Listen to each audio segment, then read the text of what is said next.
Hey, once again, we can say it is a great day to be a Blazer as the Trail Blazers battle back. What an absolute massive game. I mean, this thing was off the rails.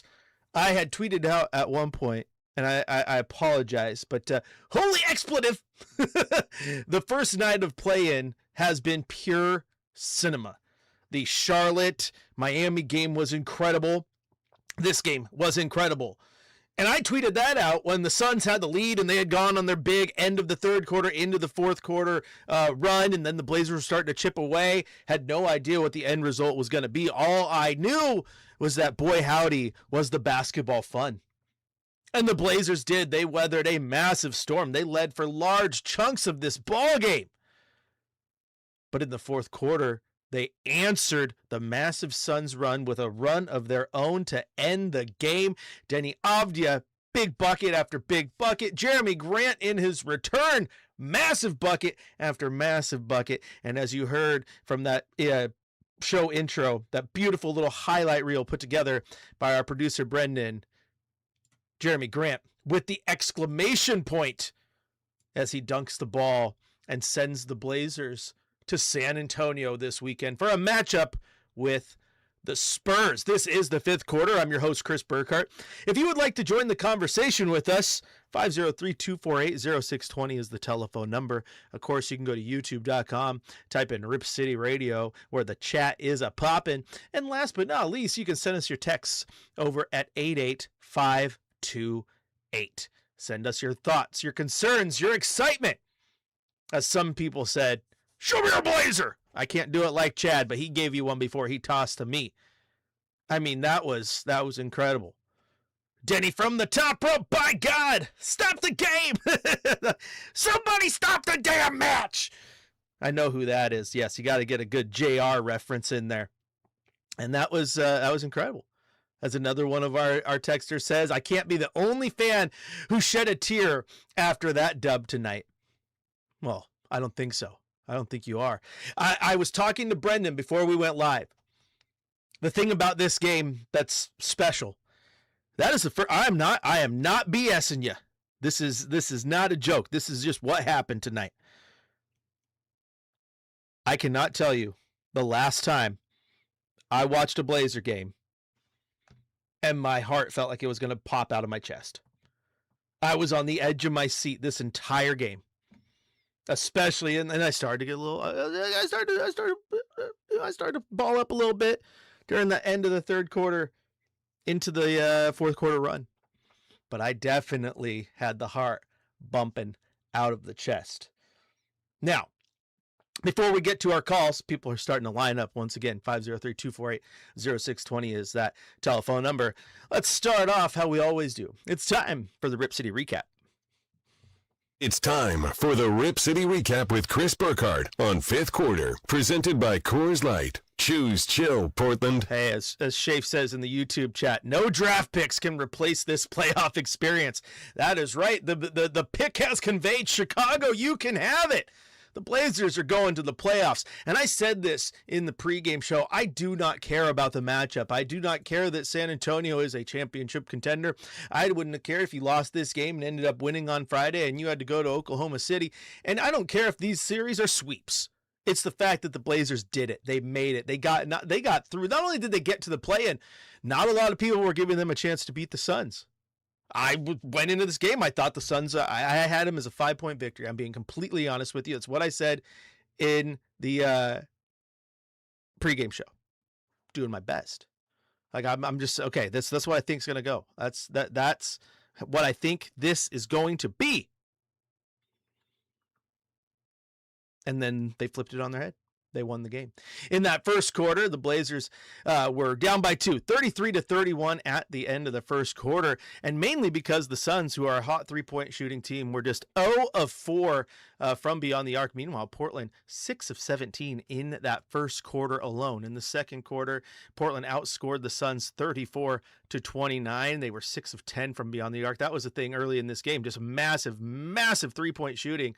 It was beautiful. They were taking care of business. In that third quarter, they didn't score that ball too well. Just 18 points for the Blazers. I think at one point the Suns went on something like a 24-4 run. I stopped counting. I stopped keeping track because the Blazers were up, and next thing you know, they were down 10, and I was just like, no. Why? But then the Blazers answered. They went on a run of their own to end the fourth quarter, get the game. Jeremy Grant, those corner threes, absolutely gutsy shots. Blazers go up, defense holds. This game was interesting, to say the least. The officiating was off the rails both ways. Some of the foul calls were just like, what in the hell are we watching? But the point is, the Blazers took care of business. And I am incredibly over the moon on this one. Call me Artemis. I'm rounding back. I'm on the other side. This game was amazing. Once again, if you want to join the conversation, 503-248-0620 is the telephone number. We're going to head out first to Jay in Portland, who's been waiting patiently. Jay, welcome into the fifth quarter. Man, this can't be. I get to be the first one on? There you go. Look at that. What a night. Yeah, that's unbelievable. Well, listen, before I do my comments about the game, I just want to say how really bad the broadcast team, especially Jackson, I thought I was listening to the Suns home, the color commentator. I mean, it was just terrible. And then they don't wait for our game to start. I mean, give enough room for us to be able to see the start of our game. Hey, I'm really pissed about that. But aside from that, man, what a freaking game! I gotta tell you, I don't know how in the world we ever got so lucky to get me, but he is nothing short of amazing. He is so freaking phenomenal. I think seeing the whole team start to come together. It seems like all year we've had some important piece missing here and there, or pieces missing here and there, and so this is pretty special. I mean, it's going to be tough against San Antonio, but I mean, the fact that we're in it. I mean, you got to play the games, and so I'm really hoping that they can really be competitive against the Suns. Against the Spurs. No, absolutely, Jay, and thanks for the call. That's right. You were top of the line. I wasn't going to mess around. We had to get you on.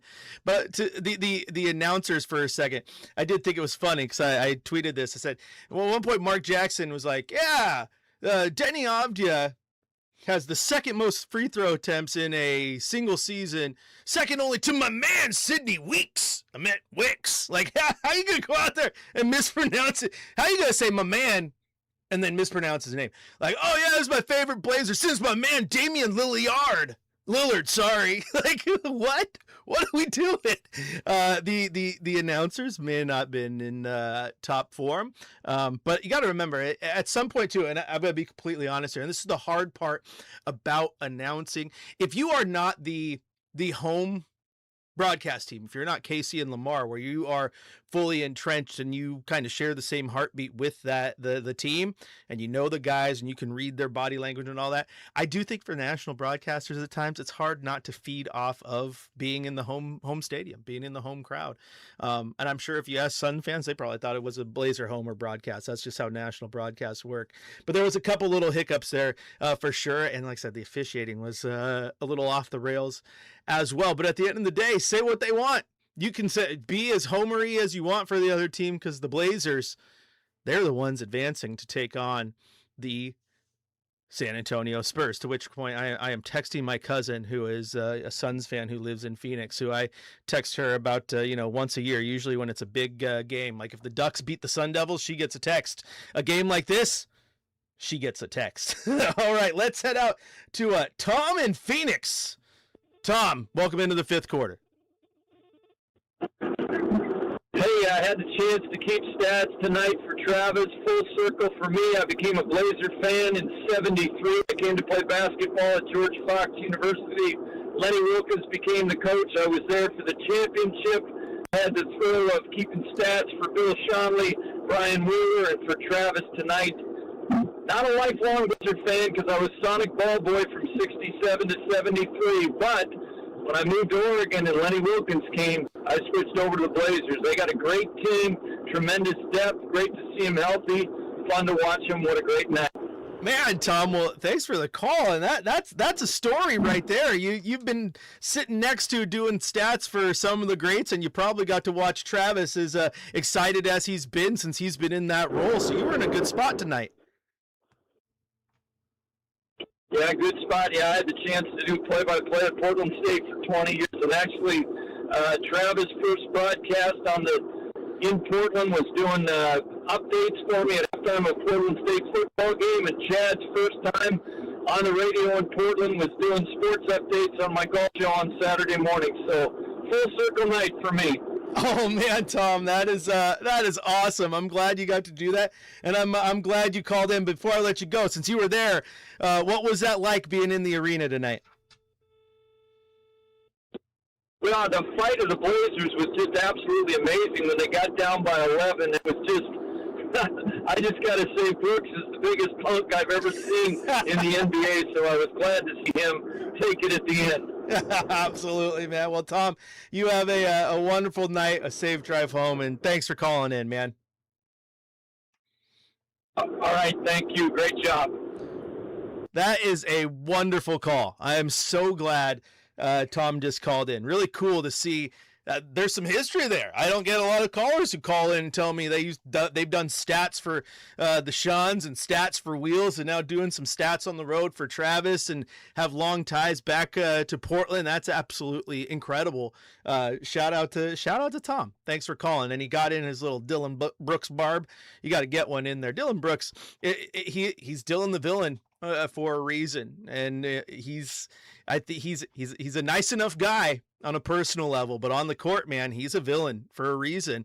And he was trying to play that guy. And the thing about Dylan Brooks that I do have to call out and respect is the fact that whether it was Memphis or his time in Houston and now here in Phoenix, is that the teams he's on feed off his energy. He's really, really, really good at that.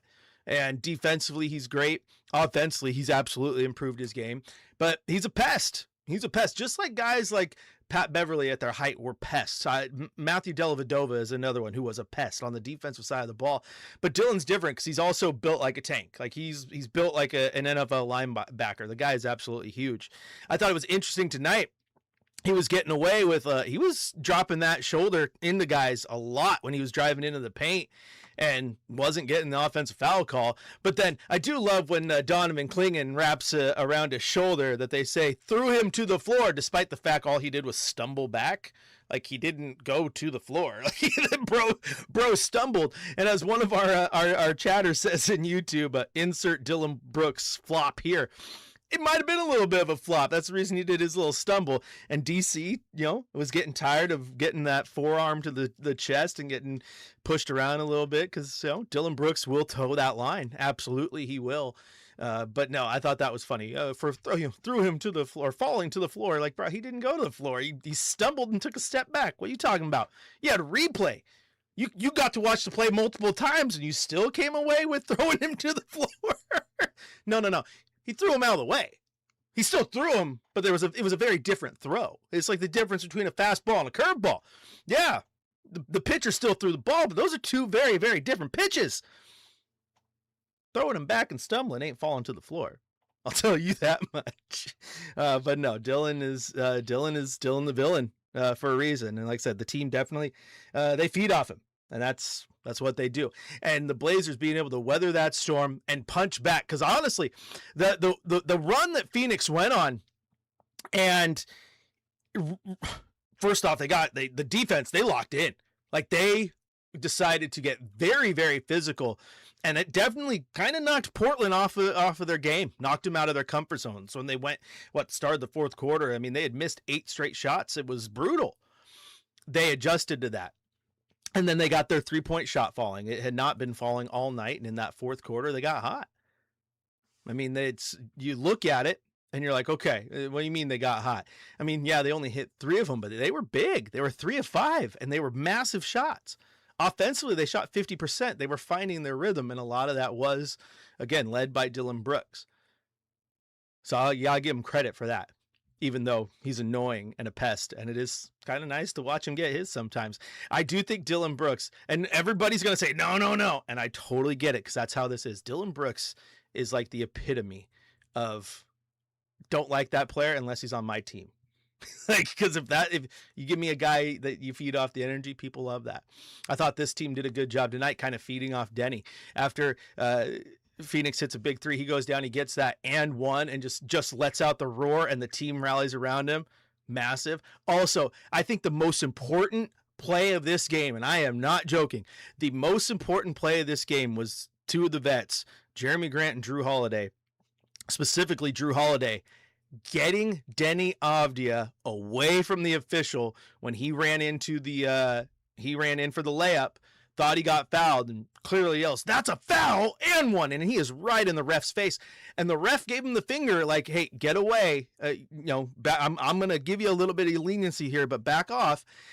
He didn't want to. And Drew Holiday's right there, gets, hands on his chest, and they just start pushing him. And he turns around, he wants to say another word to the ref, and they just keep pushing. They go, and they calm him down. It might have been the play of the game, because at that point, you get that technical, they get that free throw in a game that was decided like this was. Yes, it's a 4-point victory, but it is essentially a 2-point victory outside of that dunk that was just the exclamation point.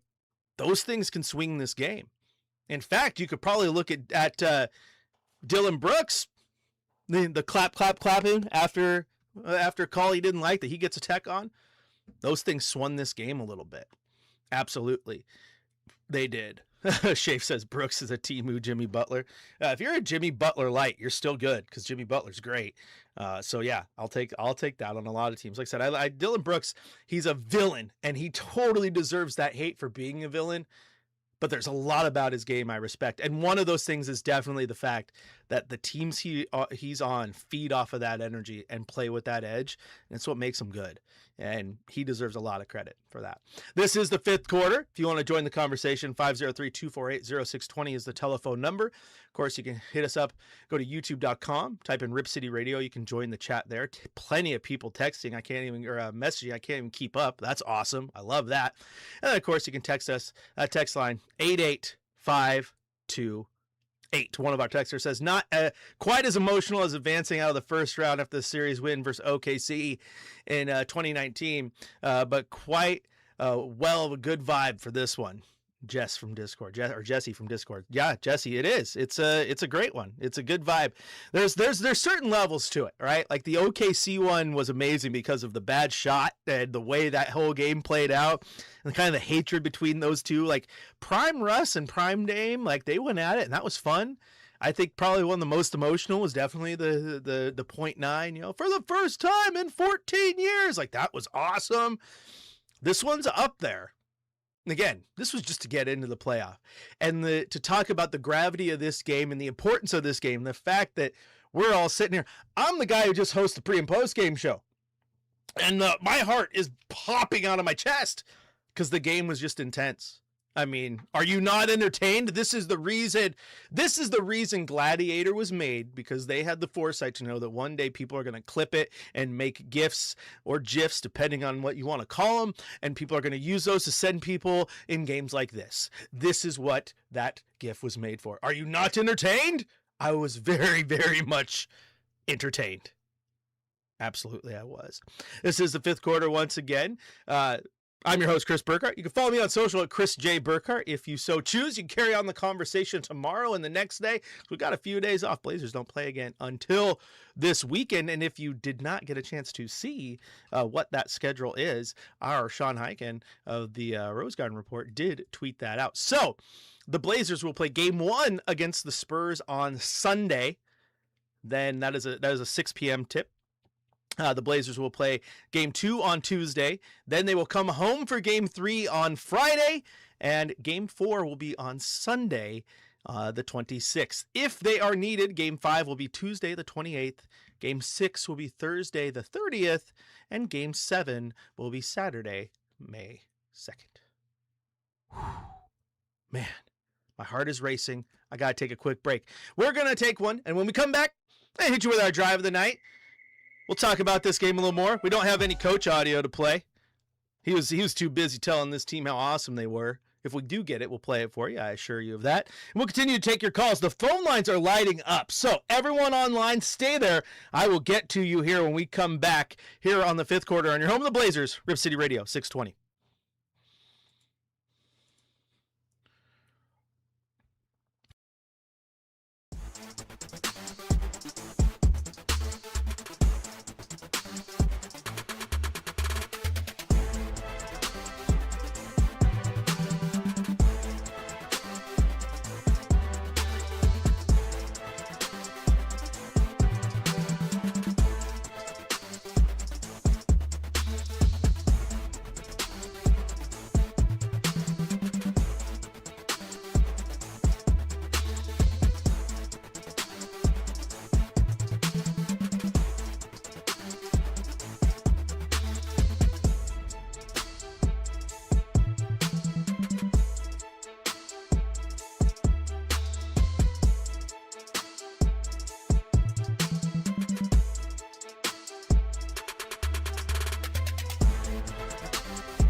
All right, YouTube.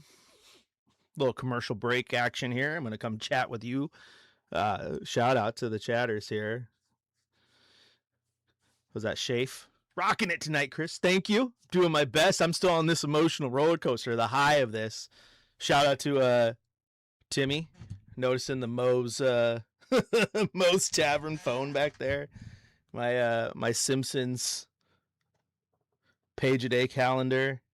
It's still a mess. I haven't fully cleaned it yet. Air Weldon asked earlier, is that the new studio? The answer is yes. Just haven't got it cleaned up yet. Still kind of in the process of building. But man, this is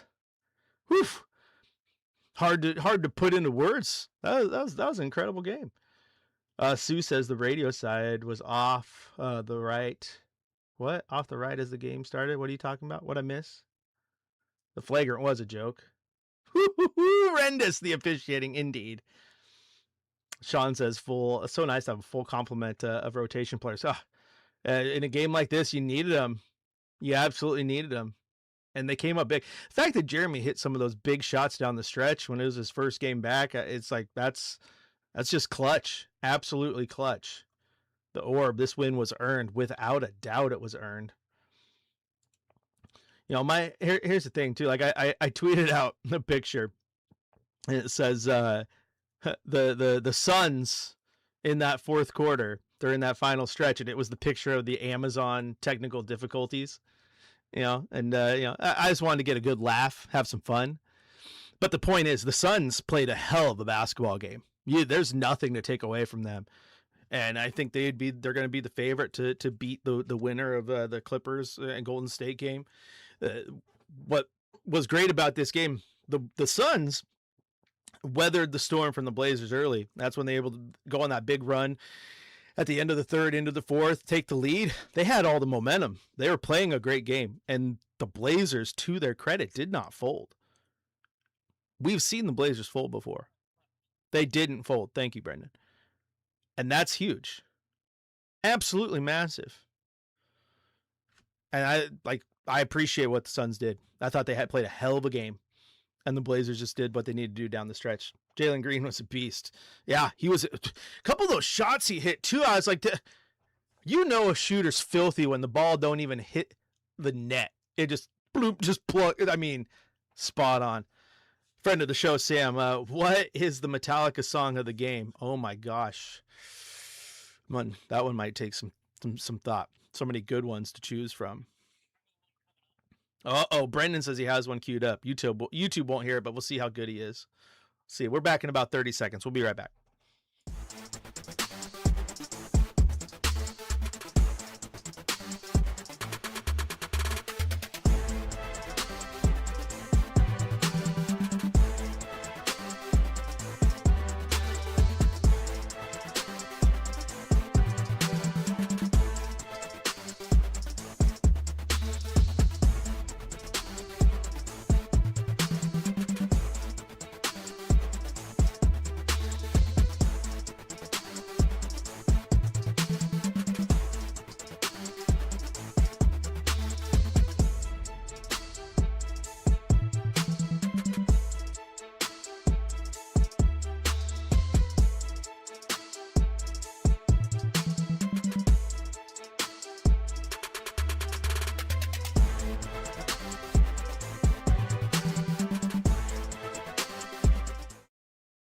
with a 114-110 victory over the Phoenix Suns. If you want to join the conversation, 503-248-0620 is the telephone number.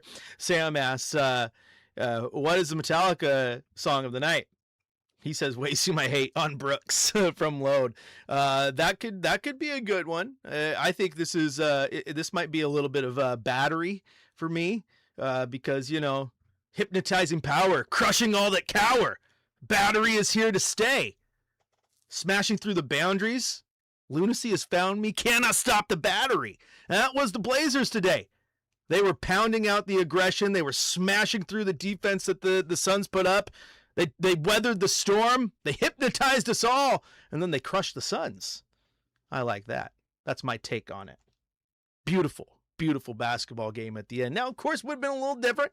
They didn't get those big buckets down the end. We had to talk about a matchup here later in the week, but we don't have to. We don't have to talk about a matchup against the winner of that other play-in game because now the Blazers get to go to practice tomorrow and they get to turn their attention to Victor Wembanyama and the San Antonio Spurs. It feels oh so nice. Again, I'm not worried about that series. I don't care if the Blazers lose in 4. I am excited that this team, that many people are like, might be a play-in team, we're a certified play-in team, and then are now riding to the playoffs and a trip to Texas. All right, let's head out to the phone line, see who's out there. We're going to start with Drew in Portland. Drew, welcome into the fifth quarter. What do you got for us? What's up, man? Chris, you know, I just wanted to say what an awesome win. It's been hard for us to get big wins really for, 25 years now, man. You know what I mean? Like, it doesn't happen very often. And this was a big-time win that feels like it's building something for our future. Do you know what I mean? Like, that's just what it felt like to watch the team hit on all cylinders to close that game out. I thought that game was over. And they came back and they won. And I thought we were a better team than Phoenix going into the game. We are a better team than Phoenix. And I don't know, man. It's the day that the Blazers documentary came out on Netflix. I haven't seen it yet. I'm going to watch it tonight. But I loved that team, and I loved Brandon Roy, and I loved Dame, and I love this team, and I'm really excited about what's going to happen, man, and what's going to come. And I'm not sold entirely on the Spurs because I think Wemby. We don't know what's going to happen in the playoffs with Wemby, right? So I think the Blazers just at full strength, playing that team as hard as we can, is just going to be fun to watch. And if we get swept, we get swept. But I don't know. I don't know what's going to happen. I'm just really excited, man. It's just a great season, and it's just such a great win. No, absolutely, Drew, and thanks for the call. And I'm right there with you. I said it a few times, but I'm going to reiterate it. What happens in this series against the Spurs is irrelevant. The ride here has been amazing. And quite frankly, I think that they're kind of playing with house money. You know what I'm saying? How many people predicted they would be a legit playoff team? I remember within our conversation with Chad and even at the studio and talking to a lot of people, when I predicted they would be a 41-41 team, most people are like, really? Like, you think they're going to get to 40? I'm like, I do. I think they're good enough to get there. And they ended up getting there. Then they get to the play-in, and up until that last week, they're like, are they going to be the 8th seed? Are they going to be the 9th seed? What are they going to? They get the 8th seed. They earn it. They earn it. Capital E. With 2 clutch victories down the stretch of the season against the Clippers. And then they go into this game with many people predicting the Suns would win, backs against the wall, and they earn it. They absolutely earn it. That's massive. And so now you go into the playoffs, and if you don't win a game, that's fine. But if you play your best basketball, you're going to learn a lot of lessons. You're going to learn who you are as a team. You're going to learn who you are as a coach. You're going to learn who you are individually as players. And that experience means something moving forward into next season. As one of our early texters or commenters on YouTube said, this playoff series is more important than any pick. Oh, you get the 12th pick in the draft, or you can go to the playoffs and you can learn what it takes to be a playoff team. What you saw tonight in that play-in, that physicality that Phoenix brought, not something that you see a ton in the regular season. Shout out to the Blazers for learning on the fly and weathering that storm. And now you're going to go play the Spurs with one of the best players in the universe. He's the alien for a reason. And you're going to get tested. How do you answer those questions? How do you do on that test? Passing the test doesn't mean winning the series, but it means growing from it and learning those things. Can we watch this team get better through 4 games? Maybe we can. And then you take that into the offseason and you grow and you know exactly what it takes to get further down the road. That is important for this team. Guys like Tumani Kamara, Donovan Clingan, Shaden Sharp, Scoot Henderson. Those guys who aren't used to being in this spot, they're going to learn from that. All right, let's head back out to the phone lines to our friend Bryce in Portland. Bryce, welcome into the 5th quarter. Hey, how's it going? Nice to see you on the other side. Yeah, absolutely, right? Oh no, I'll admit I caved a little bit, so I was listening to the show with the ear pod, but I went to go watch it at a bar, and you know, I kind of love the technical difficulties during the Charlotte's game where it faded to black and then came back in Spanish language, which was, in my opinion, fantastic, and everybody freaking out. You know, I actually, thinking about it, I have a great hot take where I think the Blazers, they're not going to get swept. They're going to play at least 5 games because looking at the schedule, game 4 for us, our time, it's a 12:30 brunch game. And if I know anything about living in Portland the last 15 years, a Sunday brunch is our time to shine. And I don't know what terrible trades I have to overpay for tickets next season. Gosh, I hope I can get at least just one nosebleed to be in that stadium because from what I saw, the fandom in person, it was electric. I watched the rise and fall of people's Blazers fandoms and emotions, and I gotta say, my take is Scoot Henderson defense, especially stripping Dylan Brooks. He's lucky it is post-regular season basketball because I think there's an awful lot of words that the Amazon Prime AI doesn't exactly know how to type out. He was saying in those moments that I thought it was fantastic for him, especially all the jeers that he's gotten his, seasons leading up to this moment. Yeah. No, Bryce, you're absolutely on one there, and you're right. The fandom is special, and thanks for the call as always. But you watched it ebb and flow through the year. You've seen it over the last few years, right? There was people who, they struggle. I'm not gonna buy season tickets for this product. I still love this team, but I can't, fathom or convince myself to pay that money right now. And then you watch the momentum build and people get excited again. And then people will call, oh, that's fair weather. No, it's not. No, it's not. Because just because you're not in the arena doesn't mean you're not invested in the team. Sometimes, tickets are expensive. In today's economy, it costs a lot to take a family to a game. Full respect to that. But you watch that product grow, and then you watch people decide, oh, guess what? That money's worth my time now because I love what this team is putting out there. Win or lose, I'm enjoying what we're watching. We've talked about it last year. We all saw the game against Memphis where they came in, no jaw, their B team beat the brakes off you. Well, it was like a 50-point game. And for the first time in my decade of covering the team, I heard people leaving Moda saying that this is embarrassing. I'm embarrassed to be a Blazer fan today.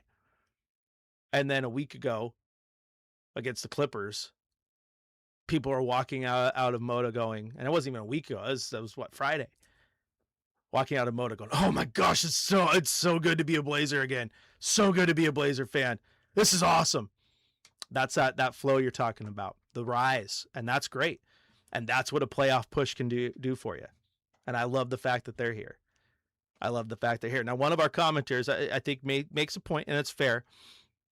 And that was Sean. He says, the experience is important, and I'm happy for the win, but it's hard to gauge how important the experience is with potential big changes coming this offseason. And the only thing I would say to that, Sean, is we don't know what those changes are. What is big? The main core of this team, most of us would argue, aren't going to be leaving.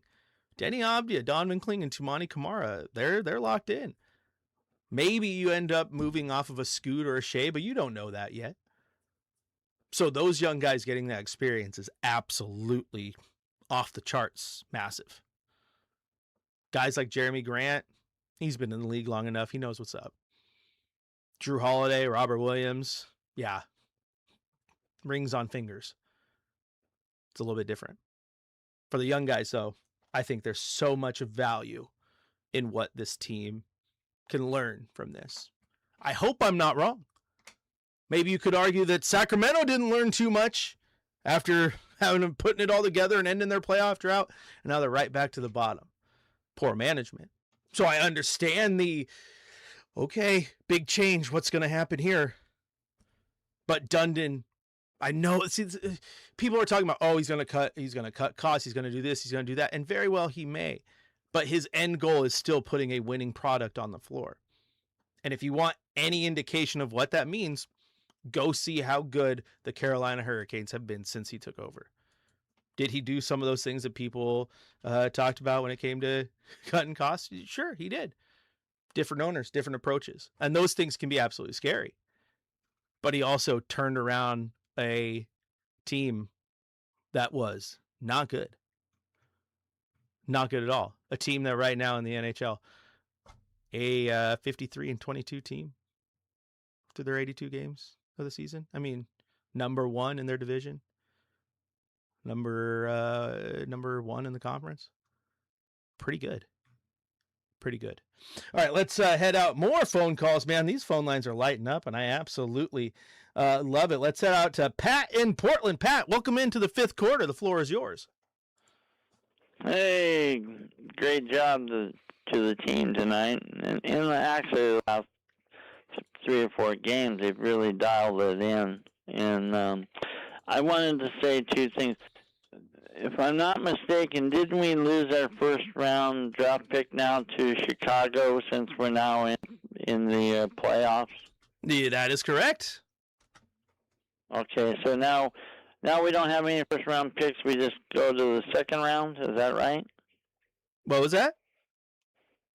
Do we just have a second-round pick then? Gosh, I'd have to look. Do they have a second-round pick? They may or may not. I don't know off the top of my head. I'm not worried about that, but okay. Let me look. Well, I know. I'm just curious because there was a couple of decent players coming out, in this draft that I thought would really enhance us. But, we'll take the wins and see how far we go. But, you were talking about, people going to the game and stuff, and I'm blind and I'm in a wheelchair actually, and it would be a real hassle for me to go to a game. I mean, but I'm a huge Portland Trailblazer fan. I have been for many years, always since the Seattle Supersonics left.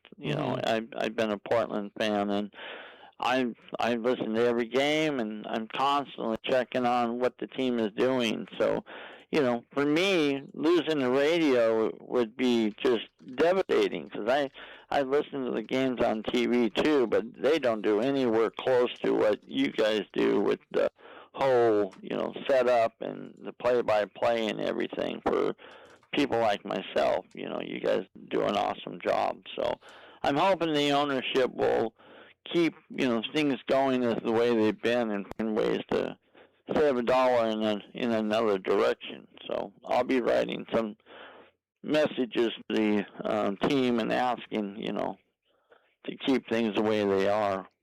Absolutely, Pat, and I appreciate the call, and I appreciate that you listen into the radio. You're not the only one who happens to be blind or have other things that hamper them from getting to the arena or watching on the television and rely on the radio station for their enjoyment. I think what's interesting with radio is, and I don't want to like belittle other sports, but like baseball is one where that game was grown in the infancy, the early 1900s, on radio broadcasts. There was no television. Radio is integral to the production of baseball. And NBA isn't on that same level, but the NBA has a very, very unique relationship with radio. Football has 100% become a TV product. Now, they still have their radio teams, and people love their radio teams, but that is a visual type sport. And hockey, they have their radio teams, but it's not as ingrained in that culture as it is with the NBA. And you look at what Tom Dundon did in Carolina, and there are people that were worried because, he shakes up things there. But there's a difference between getting an NHL team that had only been around for, 20 years by the time they'd moved to Carolina and he took over, versus a team now with over 50 years of history here, 50 plus years of history on radio, with some of the most legendary radio broadcasters the world's ever seen. Travis Demers, he knows, he'll be the first one to admit he has very big shoes to fill, and he does a great job. But Wheels is one of the best to ever do it. And the Shans is the Shans for a reason. We all live, the term he coined is now the slogan for the entire city. Rip City, baby, right? So that's awesome. Also, Pat, I don't know if you know, this is something we can hook you up with. You know the number, you can call us, but they do have those for the visually impaired. They have some unique products to partake in and enjoy the game at Moda. I can't remember what they're called. I do apologize, but it's like the boards that you can hold on your lap, and it will vibrate with where the ball is on the court and has different pulsations for assists and buckets. So you can watch the game, by using your fingers and feeling the game, which is super, super unique. And really cool that they're doing things as an organization to help people who are visually impaired partake in the game. And you said you were in a wheelchair, and hopefully that's something. Maybe when they get to the renovation side of Moda, that make it more wheelchair accessible as well. These are things I would hope that happen. Regardless, I thank you so much for tuning in to the radio show and having a good time with us and enjoying the product. As long as you keep listening, we'll keep throwing it out there for you. All right, now let's head out to the man, the myth, the legend, Tall Tim. He's been waiting patiently. Welcome into the show, my friend. Oh, now you're making me think about all the legendary broadcasters calling these type of games that we've been missing for a number of years, shall we say. Oh my gosh, where do you even start with a game like this? We get down, you're thinking, oh my God, they're just going to run down and we're going to be behind, and then we make a little bit of push. We're right back in the game, and then they come back. They're two guards. Those guys are hot tonight. I mean, they had the mid-range game going, and we just couldn't even find a way to stop them. And then the refs weren't exactly friendly to us in the first half. But then we make a run, and we're like, okay, we'll take the punch, and we come back, and we started making some threes. Yeah, that's a good sign, right? Making threes. Drew Holiday. That people ask, why'd you get that guy? He's making a lot of money. He's like he's old and stuff. It's like because he can play games like this and get us buckets, keep us in the game, and so we end up, pretty. Should have been up a little bit more in the first half if we hadn't kept pissing the ball away, but it's Portland. That's the way they play. And then the second half, it was like back and forth, and you're thinking, oh, yeah, we got this one now, and then all of a sudden you're like, oh, I don't think we got this one anymore. It was scary. Yeah, it was just incredible, and then at the end, you're thinking this is like a movie, right, where they're like, okay, like the heroes are going to be in peril at the end, and like, no, you have no chance of winning, and then we make the comeback and get right back in the game, And I want to give credit to Coach. He puts Grant and Sharp in at the end, at the lineup. And I think that's why we were able to keep pace and actually get ahead. Because Grant made comes back. First game, first half, he's a little like, oh, okay, needs a little time. And then the fourth quarter, he's like money, right? Those shots great. that he made were unbelievable. And Sharp was, I think, the right move as well. I think he put Matisse back in for the last play of the game, which is a good move as well. But those two guys off the bench, to me, was the margin that gave us the win. The Phoenix played a hell of a game. Those guys were good. No, Tim, you're 100% spot on. I thanks for the call as always, my man. But what you said right there at the end is what I wanted to talk about. And I mentioned it earlier. The Suns played incredible. They weathered that early storm from the Blazers, and then they went on that big run. And quite honestly, a team with a 10-point lead at home, that type of atmosphere, that type of, I can't even think of the word, but that impact of that game, everything that was on the line, that's a hard thing to come back from. And so for the Blazers to answer that and start chipping away, and those 2 threes from Jeremy Grant down the stretch, insanely massive, incredible. And then Coach Thiago Splitter doing some really good things down the stretch. Like, I like they were playing the percentages and figuring that there was a chance that free throw was going to be missed. So he subs in Robert Williams and Donovan Clingan to put them in the paint to get that rebound, and that paid off because they get the rebound, instantly call time, sub back in your offensive lineup. Then he went to the defensive lineup in those 2 possessions late, ended up getting the stop. Like, there was a lot going on there to like about what the Blazers were doing. Absolutely, there was. Now, to Pat's question earlier too about draft picks, I got you, Pat. So going into this draft next year, Portland will have Memphis's second-round pick, their own second-round pick, going to San Antonio. And then in 2027, their second-round pick's going to Houston. They will have Minnesota's pick. And then in 2028, there's still some pick switching that could be going on, but they do have Sacramento's pick coming to them. So second-round picks, as I always talk about, they kind of grow on trees. Like, if you want a second-round pick, you can go buy one. The first-round pick is what it is. This actually conveying over to Chicago is insanely massive because as people know, you look at the Bucks picks and everything that goes in with that. You need those picks to convey. It opens up more value for you when it comes to trading picks that were locked up in the Stepien rule. And that 2028 pick was a Milwaukee-Portland pick swap. Well, if that pick's locked up, you're getting all sorts of messed up in there, right? Last thing you want is, oh, yeah, that pick's now a Chicago pick, and, yeah, swap with Milwaukee. Like, there's all sorts of things there that make that one a tough one to deal with. But now what? Now you just send it to Chicago. You've opened up a couple years of picks you could not trade because of the Stepien rule, and you feel good about it. I'm excited. Like, this game, I'm going to be completely honest, and some of our YouTubers are saying it too.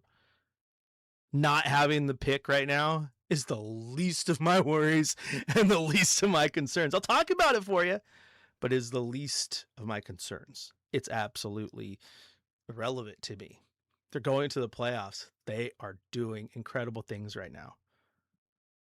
And Gray, Timmy's not drunk. That's just how he is. He likes to troll the chat and have some fun. He's crazy. He's crazy. And I love him for it. Brendan has been doing some real hard work behind the scenes, and we have talked a lot about Jeremy Grant hitting some massive, massive threes in this game, but he also had one in the final seconds that can only be described as the cherry on top. And it's time for our drive of the night. It's time for the fifth quarter Trailblazers Drive of the Night, presented by McCord's Vancouver Toyota, where they live by the slogan, "We make it easy." Check out their inventory now at vancouvertoyota.com. Ahead, here's Jeremy Grant, down to 2-1, ducks it in with 0.6 of a second to play. 114-110 inbound. It's a Rip City winner. That is right. Jeremy Grant gets out, gets that dunk, and that's all she wrote. So the final score, it says 114-110, but really it was about 112-110. Blazers getting that massive stop that they needed. Exclamation point was that dunk. Absolutely incredible. Blazers weren't the only team to play tonight. There was one other game, and we're going to take a few seconds to talk about it because we have sponsored segments, friends. It's time for a scoreboard report. This NBA Scoreboard Report is brought to you by McCord's Vancouver Toyota, where they live by the slogan, "We make it easy." Check out their inventory now at vancouvertoyota.com. Now, Bill in the YouTube chat, he's half right. Bill says this was one of the best NBA games this year. Yeah, one of. I'm going to give you credit there, but I'm going to one-up you here. This was one of the best nights of NBA action of the year because that game that you just saw between Portland and Phoenix following that Charlotte-Miami game that went to overtime, this was a couple hours of a hoophead's dream. Unbelievable. And it is time for a scoreboard report, so let's talk about it. Obviously, the Blazers took care of business tonight with that 114-110 victory over the Phoenix Suns. Denny Avdija, absolutely impressive. 41 points, 12 assists, 7 rebounds, 21 points for Drew Holiday, 16 points for Jeremy Grant, 12 for Shaedon Sharpe off the bench. On the Suns side of things, 35 points from Jalen Green. He was a certified bucket. He only hit 2 3-pointers. He was 2 of 7, but boy howdy, it felt like they were massive every single time he hit one. Now, the only other game that went down tonight was the Miami-Charlotte game. This was the 10th place game. Loser out of the playoffs. Winner advances to play the loser of tomorrow's Orlando-Philadelphia game. And Charlotte holds on in overtime for a 127-126 victory in regulation. As that one was ending, Kobe White hit a turnaround three-pointer that I yelled out to my house, how the hell did he hit that? It was an incredible gutsy shot. Bridges hits one a little bit later, and they end up going to overtime, and they take care of business. The only bad side of this game, Bam Adebayo only played 11 minutes. He went down with a back injury. Replay footage shows might have been a dirty play from LaMelo Ball as he's on the ground and kind of grabs Bam's ankle, and that trips Bam, and then Bam leaves the game. Obviously, a much different game with a guy like Bam Adebayo on the floor.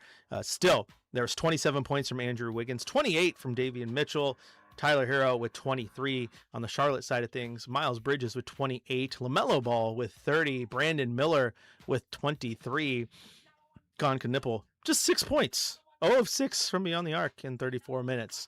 A rookie struggling just a little bit, but that was also an absolute massive banger of a game.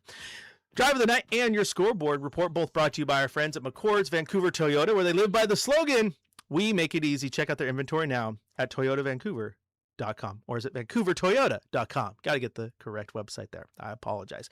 We're going to take a quick break. When we come back, we're going to hand out a game ball, wrap this show up, continue to talk to all our YouTubers and everything, and we'll see if Chad Doing is still up. Odds are he probably can't sleep. If he is, we'll see if he wants to join the show as well. This is the fifth quarter on your home of the Blazers, Rip City Radio 620.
All right, friends.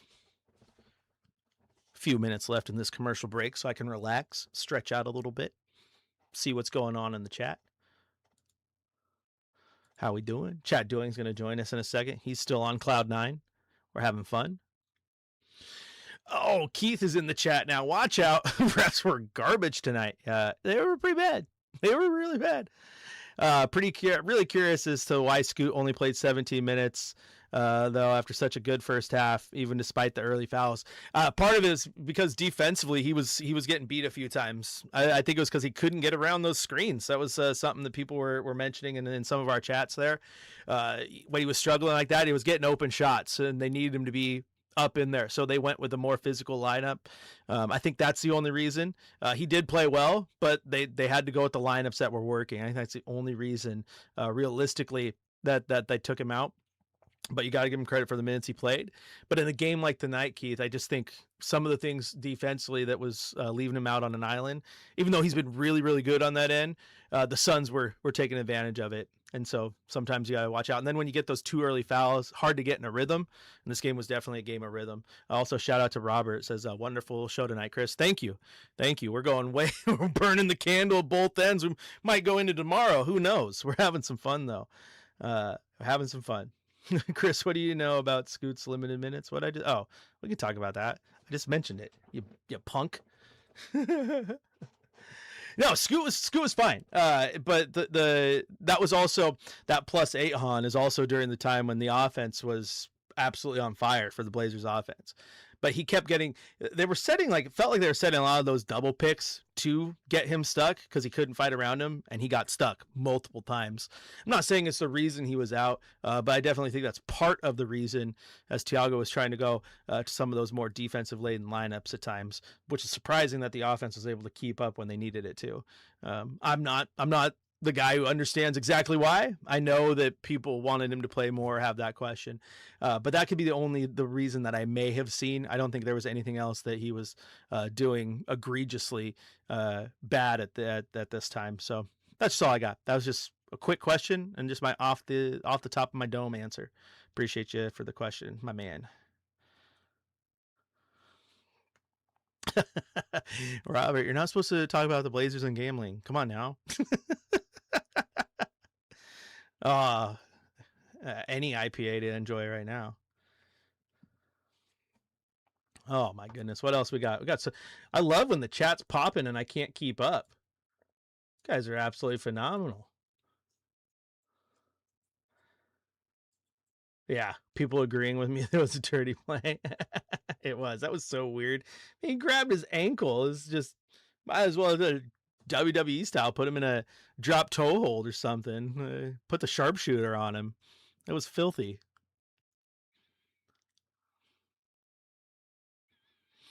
I implore you, Keith, to go back and watch the film. I know it's easy to watch it and say he had great defense. He was getting caught on screens multiple times. They were sending double screens at him, and he was getting caught, and it was leaving wide open jumpers from Booker and Goodwin. Wide open. Now, when he was going man on, one-on-one, and those weren't happening, he was doing a good job. But I'm not upset that they took Scoot out. They won the game. They played freaking phenomenally. So at this point, I'm not waxing about, he could have had more minutes. They won the game, did what they needed to do. Give me some hope, Shafe. I mean, I'm picking San Antonio, but I do think they stand a better chance against San Antonio to sneak a game. I think OKC is, that's a sweep. That team, nasty. But San Antonio, they can get one. San Antonio's filthy. I love that roster and love Wemby, so copy. We'll be back in a minute on radio, so if I leave in a second, that's why.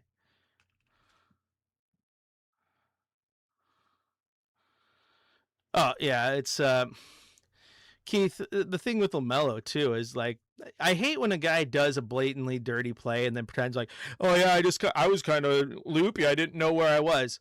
Yet you had the wherewithal to grab his ankle. And as someone pointed out, there's video evidence from a previous game against Miami where he's on the ground and tries to trip Bam Adebayo. So if you have the the evidence there. The puzzle pieces start to fit. That I can't buy that for a minute. Oh, I just didn't know where I was. Oh, so what, you were just like flailing randomly and just happened to grab his ankle? No, you perfectly grabbed his ankle and he fell to the ground. Dirty as dirty can get, 100%.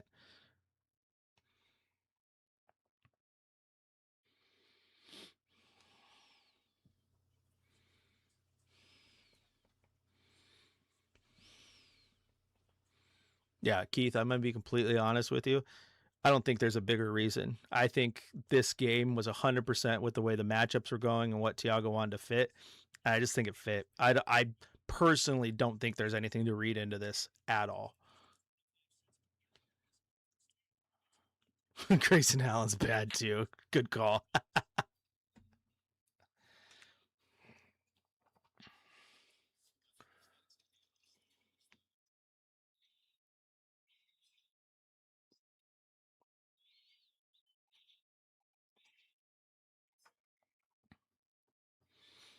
Welcome back into the fifth quarter. Chris Burkhardt here with you. If you'd like to join the conversation, 503-248-0620 is the telephone number. Of course, you can hit us up on the text line, 88528, or you can go to youtube.com, type in Rip City Radio, where the chat is a-poppin'. I can't even keep up, and I love it that way. But now we go out to the phone lines just to welcome in the only other guy on radio right now who's as jazzed as I am, the boss man, Chad Doing. And Chad, simple, I got to ask you, how's your heart doing? It had to be elevated heart rate, right? Oh man, I'm so gassed right now. Like the last, 24 hours, you're being excited for the game, anticipating the game, and then watching the way it played out. What a win for the franchise. What a game. And I got to be honest with you, when the Suns went on that run to open the fourth, 16-4, and the Blazers are down 11, I was making plans for Friday, and then somehow they just chipped away and got the job done. That was amazing. What a finish. Yeah, and I was talking about that earlier, Chad, with everything that was on the line in this game, the way that the Blazers had the lead, and then they went on that massive run from the third to the fourth, a 10-point lead on the road in that building, it felt insurmountable. And the fact the Blazers were able to answer that and didn't waver, I came away very, very impressed with. I really did. I think what I appreciate is that, the Suns, to their credit, they came out and they wanted to be physical tonight, and they certainly were. And things didn't go the Blazers' way early, but they adjusted, and they started to match the physicality. And saw the Blazers start to really D up in the second half. But it was Denny Avdia who set the tone. I mean, he just was relentless in continuing to attack the rim, possession after possession.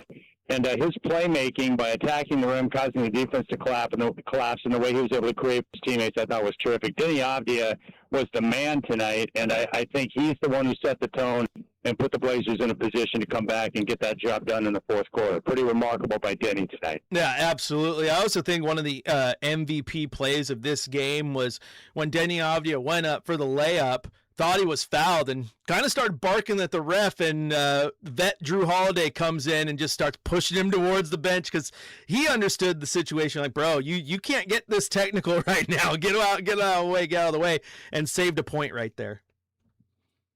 Yeah, there's no question about it. I thought Denny, he kept his cool, because, he's been known as a guy throughout the year to get on the officials when he's not getting the whistle because he's so used to getting calls to go his way.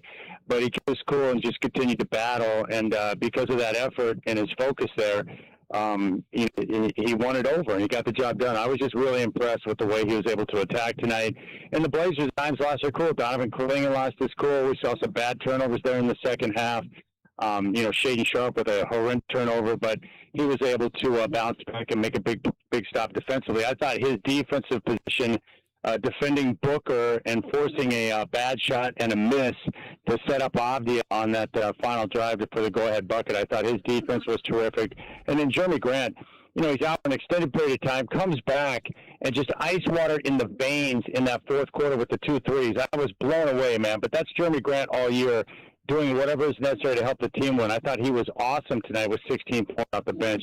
And, like usual for the Blazers, when they win big like this, there's a lot of credit to go around. They were led by Denny, but there were multiple guys who made, tremendous plays down the stretch to get the job done. That was, win. Amazing. I mean, they left it all on the court, literally. I mean, at one point, Drew Holiday gets mugged by Dylan Brooks. There's no foul call, and then they have to stop the game because he's, dripping blood from his forehead. It was a physical basketball game, and quite frankly, Chad, I thought especially in the third quarter when they went on the run, Phoenix really wrapped it up physically on the defensive side, and it 100% knocked the Blazers' offense out of rhythm, which is where they ended up going back to Denny a little bit more, and they got it back on track, which was impressive to me.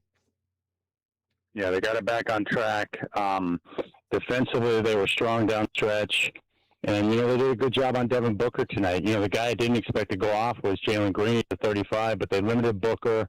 They adjusted to the game early, when the whistles weren't going the way. And I think defensively, more of what we've seen down the stretch. The turnovers were a problem, though. Those second turnovers, they're going to have to continue to work on cleaning that up. They only had 4 in the first half, which was great. But if you look at the game, the key numbers we talk about, they had an advantage in second chance points. They had a massive advantage, plus 24 at the three-point line, which is amazing. And then they won the turnover battle. They were sloppy in the second half, but I think they were plus 3 in points off turnover. So the key categories where they need to succeed to have a chance to win games, they were able to do that. And that's impressive to me on the road in an environment where the majority of the roster is not even, accustomed to that type of game. So just a lot of credit to go around, man. That was big time, man. It was so much fun. And especially when they're up big in the first half on that 26-8 run, you're feeling good, and then that big run by the Suns in the fourth, you feel like the game's over, and they come back and get it done. Wild night. Jeez. Yeah, absolutely. And you and I talked about it a second ago while we were in the commercial break, but probably not enough talk about the defensive game from Shaedon Sharpe tonight. For a guy who gets dogged for lacking it on that end, he came up with some clutch plays. No, he really did. I mean, isn't that great, man? Just to see the guys step up defensively. One of the big questions, like with Shaedon Sharpe, for example, like going into these, like, would he be able to remain engaged defensively? And he's been able to do that. He's not a lockdown guy like Tamani, but man, he was tough down the stretch. And I thought that defense on Booker was great. I thought Scoot Henderson had some great moments tonight. It was just, the young guys did not fold in that type of moment, and I thought that was impressive. And I got to give him credit. And Dylan Brooks was out there doing Dylan Brooks things, but man, the Blazers, they kept their cool. I like Tiago. He was fiery on the sideline, really pissed off at the officials for most of the night, which was cool to see. But that was a big time win. And now the most important thing is, you mentioned this earlier, Chris, where they get the win tonight. Now they get multiple days off to regroup and rest before they take on the Spurs on Sunday night. Yeah, that's great. And as one of our chatters on YouTube says, this was a huge win. It feels like an AED jolt to the heart for Rip City, and it absolutely does. Chad, I cannot tell you, this is honestly the first time hosting this show since you've moved on to the network that I have been like on the edge of my seat, heart racing, and like being a fan again, where I'm just like, oh my gosh, what's going on? Hitting, like, this game was something else. And for that chatter, like, yeah, this was a shot of adrenaline I think a lot of people needed. Yeah, it was great. It's great for the town. For Blazer fans, they're in the same boat that we're in. It's no different, right? Where you suffer through multiple years of losing, and you miss the postseason. And we're a fan base that's used to postseason play here. I mean, most of the time since I moved out here in '87, they've been in the postseason, so they're back. And a lot of people are getting their first taste of postseason basketball as young Blazer fans. And for the people who have been along for many rides, they remember the pleasure you have from playing in big moments and big games. And that's what sports is all about. You prepare and go through all the work to get into these moments. And I thought what was really cool is, like, you can tell the Blazers after the game, whether it was Jeremy Grant or Denny Avdia or Scoot Henderson, like, this meant something to them, and to see them accomplish that and get a chance to get this type of pace, it's really special. I love it. Absolutely. All right, Chad. Well, I'm gonna let you go. We're gonna put a bow on this one. Brendan's probably freaking out because the log is pushing up against midnight right here, so we gotta wrap this thing up. Oh. Okay. No, you're good, bro. I got to consult my physician for something that lasts longer than 4 hours. So you guys have a good night. All right, there you heard the man, Chad doing. Hey, he's as jazzed as I am. And looking at the YouTube chat right now. 20-minute buffer, Burkhardt. You're good. Copy. Thanks, Brendan. Looking at the YouTube chat, Trent Robinson, he jumps in. He came in from like Macho Man from the top rope. My Spurs about to put belt Sorry, y'all. And then he laughs. He says, hey, I'm messing with y'all. I respect the Blazer fans. Excited for the series, but time to be realistic. And hey, I appreciate that, Trent. And I've said this a couple of times. I don't know how long you've been watching the show this evening, but I love that San Antonio team. That roster is great. It's easy to point to Victor Wembanyama, but they are so much more than Victor Wembanyama, as Portland has seen firsthand. With many times they've had to play him this year without him in the lineup. And I do think that the way they play, Portland can match up well enough to make some of these games competitive. But for me, I think this is a 4 or 5 game series in favor of San Antonio. But from the Portland perspective, as we've talked many times, what this team can learn from this series is absolutely massive.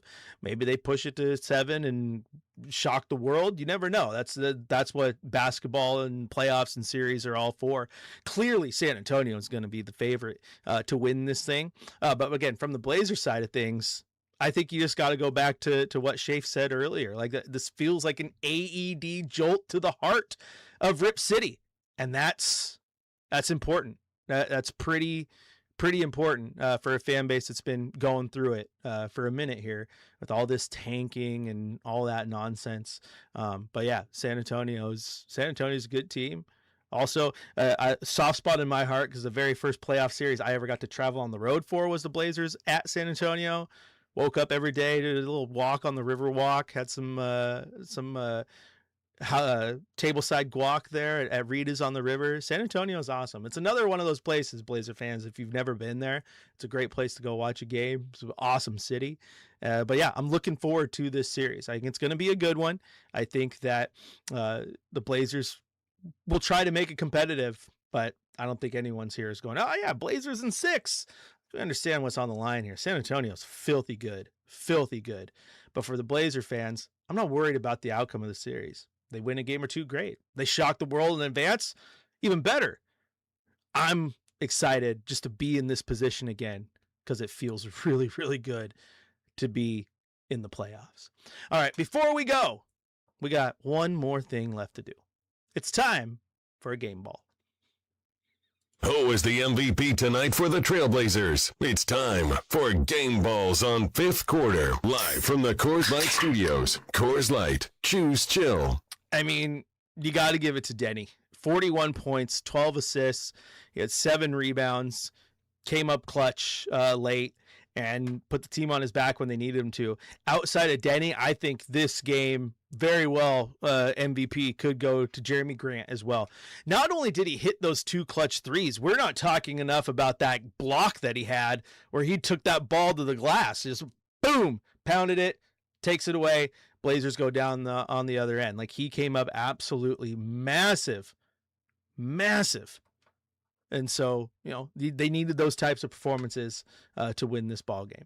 And as Air Weldon says, all-time Blazers legendary performance. It might very well be. Put the team on his back, 41 points, and was truly, truly phenomenal. Now, Trent, it's the first time I've seen you in the chat. You better come back for at least 4 more games, okay?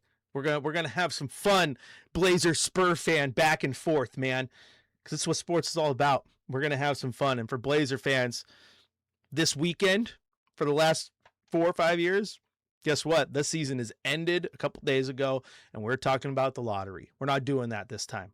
We're talking about a first round playoff matchup with the San Antonio Spurs. Again, I'm not worried about how the series plays out. We'll talk about it when we get to game 1 on Sunday.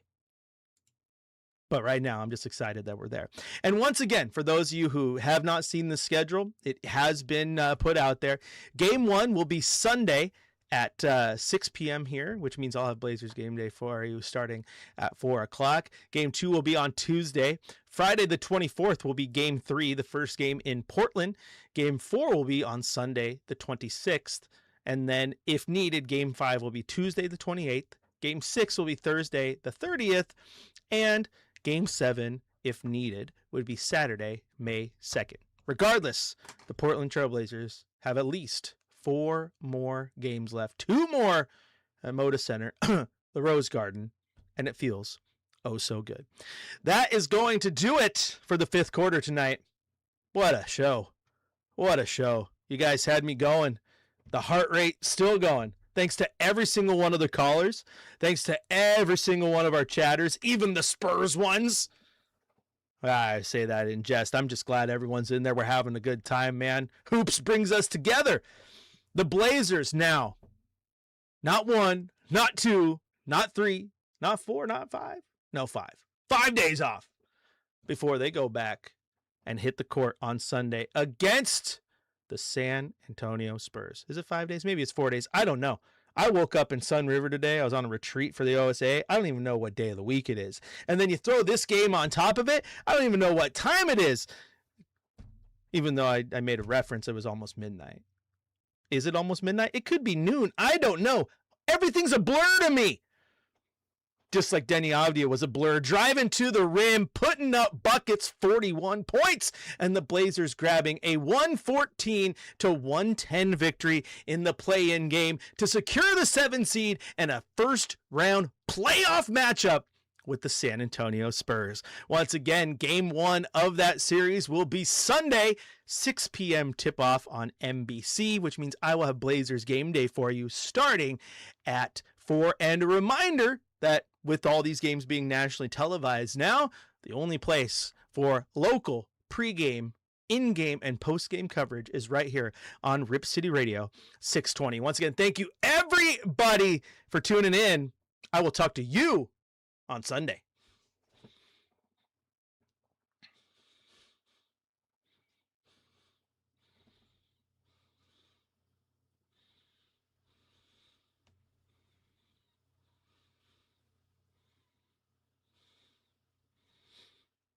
What do you mean get home safe, Keith? I am home. It's the home studio. Guys, stay there for 1 second. All right, Brandon, have a good one, my man.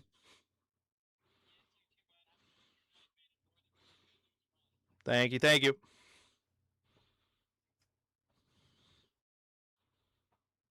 All right, YouTube. Guess what? The show is over. But I'm just going to ride with you for a few more minutes because I can. Thanks to everyone. I sincerely mean it. Thank you for everyone for tuning in. The chat's been incredible. I love that we're even getting Spurs fans in the chat now. Guys kept it going strong. I looked up at the viewers a few times. I was like, oh man, we're at like 70 viewers at one point, which some people, that's small potatoes. For this little radio show, I'm like, damn, look what we're doing. You guys are awesome. It's the power of a win. And I didn't say it on radio. I should have, but this is one of those things I talk about. We can talk about what's better, tanking or going to the playoffs. People want to debate that all the time. All the time. But look at the YouTube chat.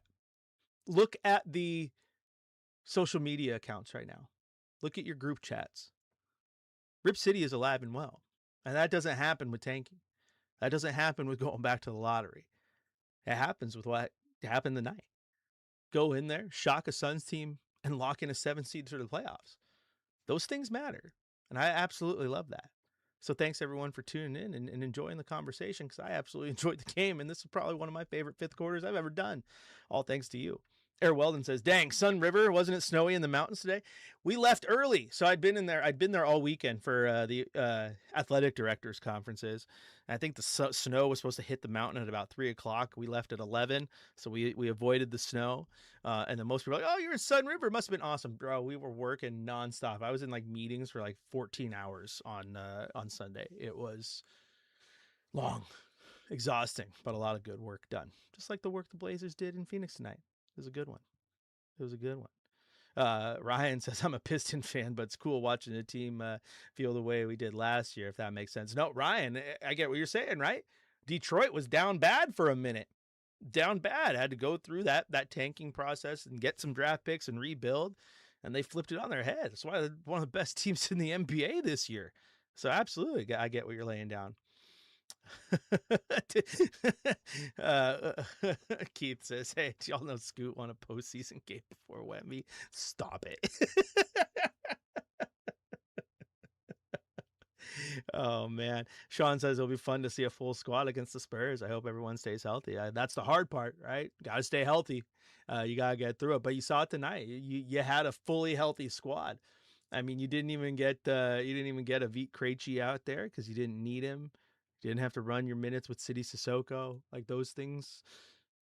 No Blake Wesley, but because you have a full complement of players. I mean, as Sean Hyken pointed out, in case you guys missed it, this was the first game. This was game 1 of the postseason, game 83 overall. This was the first game that the entire roster outside of Damian Lillard, who we knew was not going to play this year, first time the entire roster had been available for a game. That's wild.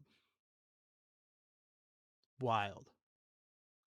Oh, the lanyard friend Rocket. Thank you. Thank you. That's a deep cut. Chris Burkhardt, your lanyard friend. That's right. Join the Discord. Link in the bio. Keith will hook you up. Go on the Blue Sky and follow Rip City Keith and take the link to the Discord. Join it. He'll be happy.